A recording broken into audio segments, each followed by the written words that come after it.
Lep pozdrav, spoštovane gledalke in cenjeni gledalci, ljubitelice in ljubitelji slovenskega klubskega nogometa, dobrodošli v našo družbo. V športnem centru Dravograd se s tekmo med nogometnima kluboma Ankaran, Hrvatini in Krško začenja 14. krog prve lige Telekom Slovenije. Jan Pahor, najstarejši nogometaš na igrišču pri Ankaranu, na drugi strani ta čast pripada Marku Krajcerju, oba sta kapetana svojih moštev. Klapan pa zdaj z domiselno podajo in mimo gola. Palic podajo, dobra podaja je to proti Škrbiču, ki pa strelja mimo. Delgado, Meledže. Nkama proti Meledžeju in zapiskal je Obrenović in to je 11-metrovka. Obrenović je pokazal na belo piko, Mihovil Klapan pa ima zdaj priložnost, da doseže svoj drugi gol proti ekipi Krškega v letošnji sezoni in to mu je tudi uspelo. V 23. minuti Ankaran vodi z 1-0.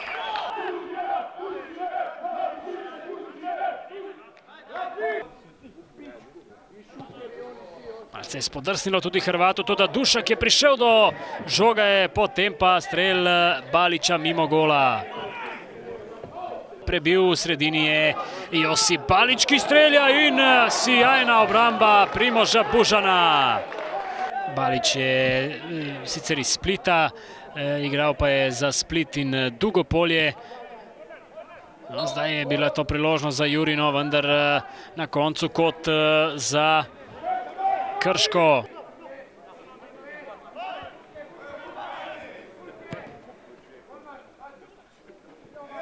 Jurina je skakal, no do žoge pa Dušak in potem nekaj sreče za Ankaran. Pred vrati je bil Josip Balič.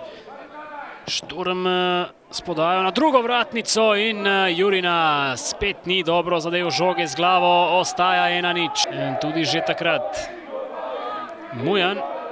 Mujan do strela in Bužan brez težav. V sredini je Meledže, še vedno Bradley Meledže, ki se je odločil za strel in obramba Zalokarja.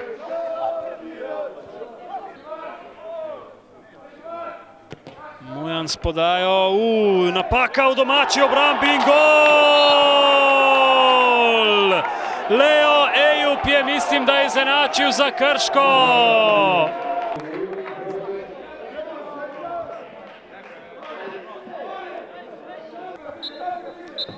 Tako je, 1-1, torej na srečanju med Ankaranom in Krškim. Komentar je žalostno, da dobiš ta gol na koncu, mislim neodgovornost, namesto da se žoga izbije, pustili smo žogo, da dobili zadetek.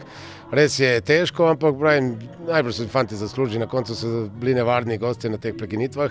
Imeli smo mi tudi svoje zadeve, ampak mislim, da smo probali odigrati korektno.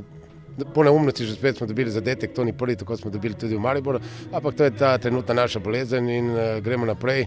Vsaka točka se nekaj šteje, škoda, da nismo uspeli pobrati 3, bilo bi še lažje, ampak gremo naprej. Borimo se iz tekme, tako bo šlo tudi naprej. Mislim, srečne situacije. Dobro, mislim, da smo se dobro pripravili na tekmu, da po tem igrišču, da je zelo težko igrati, kad se 9-10 igralca stoji pred svojom 16-ki, da smo poskusili, da smo stvarali priložnosti, da je prvi polčas, te 2-3 njihov vratar zelo dobro obranil. V drugem polčasu igra na 1 gol, faktično Viktorija. Na koncu nam se obrestovalo, škoda tih še priložnosti sa 3 metra, sa 4 metra prekinitvi dosti, ker nismo zadeli, mislim, da smo danas zaslužili res 3 pike i čestitam svojim fantima.